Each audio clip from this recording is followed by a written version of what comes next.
আসসালামু আলাইকুম ভিউয়ার্স, কেমন আছেন সবাই? আজকে নতুন একটা রেসিপি নিয়ে হাজির হয়েছি। দেখাবো ধান সেমাই দুধ দিয়ে রান্না করাটা কেমন হয়েছে সবাই জানাবেন।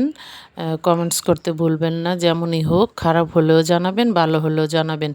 দয়া করে আমার চ্যানেলটাকে সাবস্ক্রাইব করে দিবেন প্লিজ। দুধটাকে গুলে নিয়েছি গরম পানি দিয়ে, ধান সেমাইটা দিয়ে দিয়েছি। এখন সামান্য একটু ঘি দিয়ে দিব যাতে সুঘ্রাণটা আসে। লবণ দিব, এলাচ দারচিনি দিব, এগুলো দিয়ে ভালো করে নেড়ে নিব। দুধটা গরম, এই জন্য দলা পেকে যাবে না নাড়লে।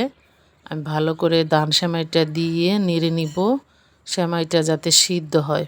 এখন চিনি দিব না, ধান সেমাইটা সিদ্ধ হওয়ার পরে চিনি দিব। চিনি পরিমাণ মতো দিব, মানে সেমাইয়ের পরিমাণ বুঝে দিব। আমি দিব 1 কাপ।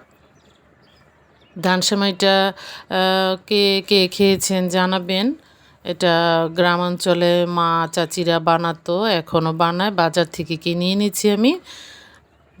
এখন ধান সেমাইটা সিদ্ধ হয়ে গেছে। চুলার ফ্লেমটা আমি কমিয়ে দিয়েছি, নাহলে নিচে লেগে যাবে। চিনি দিয়ে দিয়েছি 1 কাপ।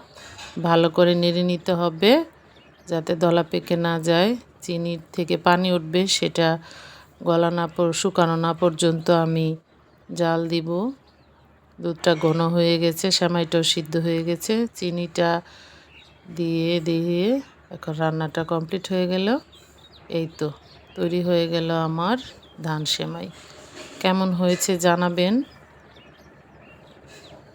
ভালো লাগবে। সবাই ভালো থাকবেন, সুস্থ থাকবেন, সুন্দর থাকবেন, দোয়া রইল।